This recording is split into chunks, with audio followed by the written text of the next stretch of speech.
Praise the Lord. सभी को जय मसीह। मैं सुनीता चौहानी आप सभी का आज के यूट्यूब वीडियो में स्वागत करती हूँ प्रभु यीशु मसीह के नाम से।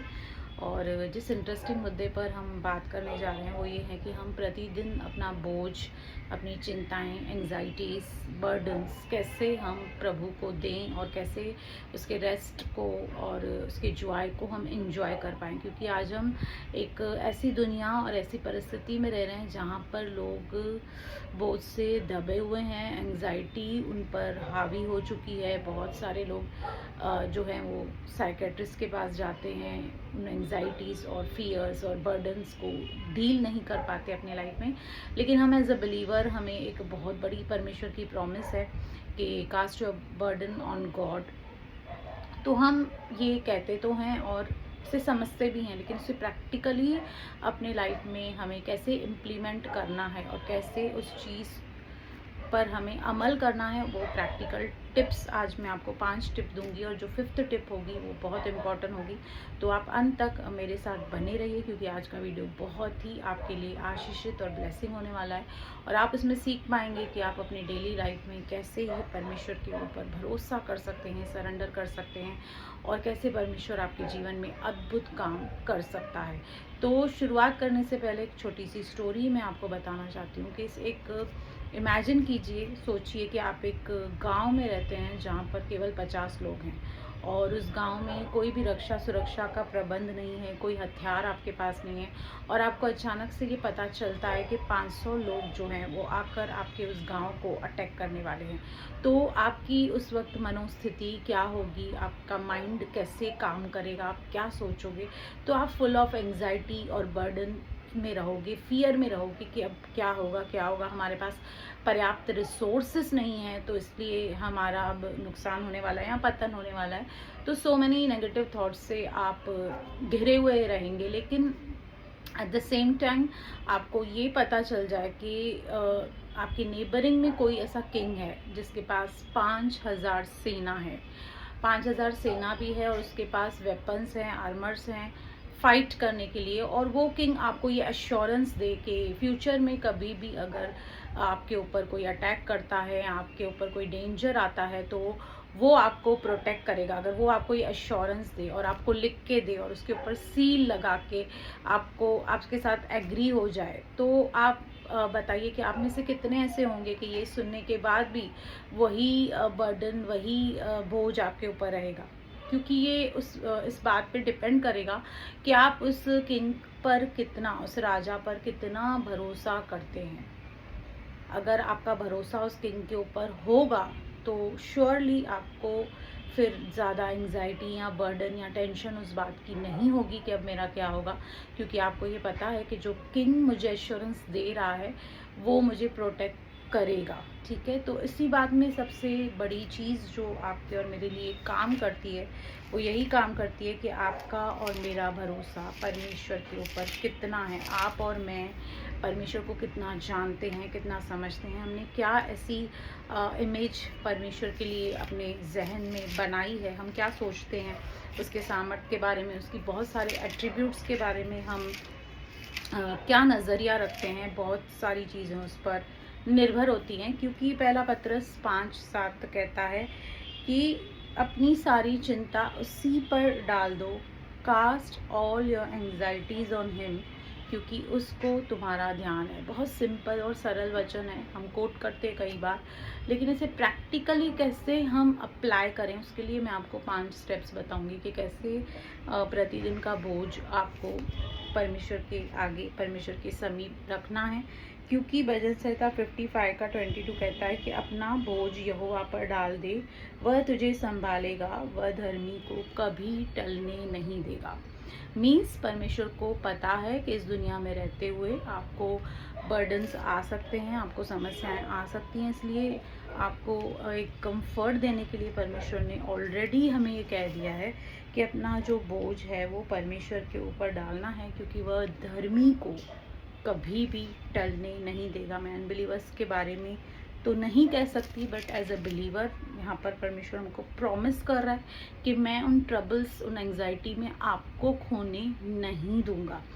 तो नंबर 1 स्टेप जो हमें याद रखनी है, जो हमारा जो किंग है, राजाओं का राजा प्रभु है, वो क्या है? वो एक गिवर है, वो देने वाला है, वो कभी लेने वाला परमेश्वर नहीं है, वो देने वाला परमेश्वर है। क्योंकि प्रेरितों 17 का 25 वचन कहता है, न किसी वस्तु की आवश्यकता के कारण वह मनुष्य के हाथों की सेवा लेता है, क्योंकि वह स्वयं ही सबको जीवन और श्वास और सब कुछ देता है। और 24 वचन कहता है, जिस परमेश्वर ने पृथ्वी और उसकी सब वस्तुओं को बनाया, वह स्वर्ग और पृथ्वी का स्वामी होकर, स्वर्ग और पृथ्वी जो भी उसमें हो रहा है, उसका जो नियंत्रण है, जो कंट्रोल है, वो उसके हाथों में है। आपको ये उस वक्त याद रखना है।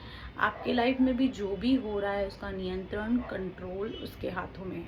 आपको उस पर भरोसा करना है, उस पर विश्वास करना है कि वो जो परमेश्वर है, वो स्वयं सबको जीवन और श्वास देता है। सब कुछ उसके हाथ में है और उसके पहुंच के बाहर कोई भी चीज़ नहीं है। वो गिवर है।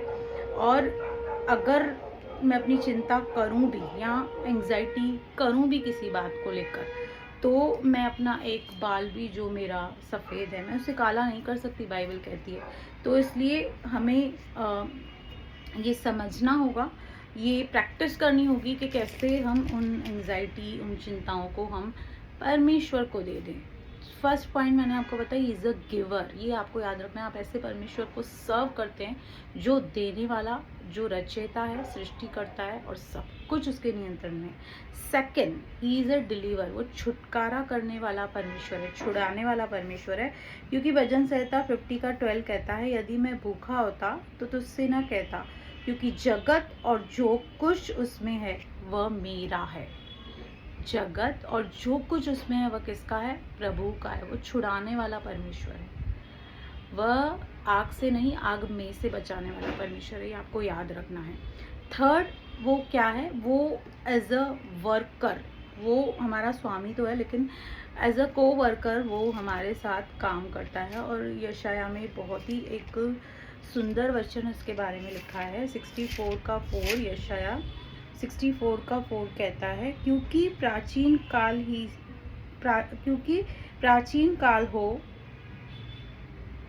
काल ही से तुझे छोड़ कोई और ऐसा परमेश्वर न तो कभी देखा गया और न कानों से उसकी चर्चा सुनी गई, जो अपनी बाट जोने वाले के लिए काम करे।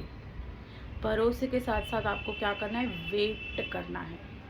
Is a working God. Wait करना है, क्योंकि वो कहता है कि जो उस पर उसकी बाट जोते हैं वह उसके लिए काम करता है। Behind the scenes, back stage वो काम कर रहा है। इस बात का कॉन्फिडेंस और विश्वास आपको होना चाहिए। और वो परमेश्वर आपको हर एक परिस्थिति से निकालना जानता है। और दूसरा, इतिहास 16 का 9, ही इज़ अ सपोर्टर। वो सपोर्ट करने वाला परमेश्वर है। वो आपको मौत की वादियों में या आपके उलझनों में, बोझों में वो आपको छोड़ नहीं देगा। 16 का 9 कहता है, देख यहोवा की दृष्टि सारी पृथ्वी पर इसलिए फिरती रहती है कि जिनका मन उसकी ओर निष्कपट रहता है, उसकी सहायता में वह अपनी सामर्थ दिखाए। जिसका मन उसकी ओर निष्कपट है, उसकी हेल्प करने में वो अपनी पूरी स्ट्रेंथ लगा देता है। ऐसा परमेश्वर, वो सपोर्ट करने वाला, वो उन मौत की वादियों में आपको छोड़ नहीं देगा, क्योंकि युद्ध संग्राम किसका है? यहोवा का है। और वो कैसा परमेश्वर है? वह सेवा लेने वाला नहीं, सेवा करने वाला परमेश्वर है। हम दुनिया में लोगों को देखते हैं कि जो सो कॉल्ड ईश्वर, संत, परमेश्वर कहलाते हैं, हम देखते हैं कि उनकी सेवा की जाती है, लेकिन प्रभु यीशु मसीह एकमात्र ऐसे परमेश्वर हैं जो सेवा लेते नहीं, सेवा करते हैं। वरन उस दुनिया में आए इसलिए ताकि सेवा करे। क्योंकि मनुष्य, मार्क 10:45, क्योंकि मनुष्य का पुत्र इसलिए नहीं आया कि उसकी सेवा टहल की जाए, पर इसलिए आया कि आप सेवा टहल करें और बहुतों की छुड़ौती के लिए अपने प्राण दे। Giver, deliverer, worker, supporter and servant. अगर हम इन चीज़ों को याद रखेंगे तो मुझे लगता है कि हमें बहुत ही आसानी होगी अपने रोज़ के जो बोझ हैं, चिंताएं हैं, वो परमेश्वर को समर्पित करने के लिए। और यशाया 41 का 10 जो आप सभी जानते हैं, बहुत ही फेमस वचन है, मत डर क्योंकि मैं तेरे संग हूँ, इधर उधर मत ताक क्योंकि मैं तेरा परमेश्वर हूँ। मैं तुझे दृढ़ करूँगा और तेरी सहायता करूँगा, और अपने धर्म में दाहिने हाथ में मैं तुझे संभाले रहूँगा। You are safe in his hands. हमेशा बिलीवर और अनबिलीवर में मैं डिफरेंस देखती हूँ बहुत सारी बातों का। मैं आपको बता नहीं सकती, इतना डिफरेंस है बिलीवर्स और अनबिलीवर्स की बातों में, क्योंकि उनके पास ये प्रॉमिस नहीं है, उनके पास ये एश्योरेंस नहीं है। भले वो अपने सो कॉल्ड परमेश्वर को जानते हैं, मानते हैं, बहुत कुछ करते हैं, लेकिन ये एश्योरेंस और कॉन्फिडेंस उनके पास नहीं है जो हमारे पास है कि परमेश्वर हाथ पकड़कर हमारी अगुवाई करेगा। और पहला पत्रस जो मैंने आपको 5 का 6 और 7 बताया, उसका मैं 6 बताती हूँ। इसलिए परमेश्वर के बलवंत के हाथ के नीचे दीनता से रहो, हम्बल करो खुद को, और उसके हाथों के नीचे उसकी सिक्योरिटी, उसकी प्रोटेक्शन में जब हम रहेंगे तो हमारे जीवन में कितनी बड़ी समस्या, एंग्जाइटी, प्रॉब्लम्स, कोई भी मेंटल ट्रॉमा, हम उससे डील करके बाहर हो आकर एक ओवरकमर ज़रूर बनेंगे। तो प्रभु इस वचन के ज़रिए आपको आशीष करें। मैं चाहती हूँ आप कमेंट करें, बताएं कि इस टॉपिक के बारे में आप क्या सोचते हैं। God bless you. अगर आपने चैनल को सब्सक्राइब नहीं किया तो सब्सक्राइब करें, बेल आइकन के बटन को क्लिक करें। God bless you.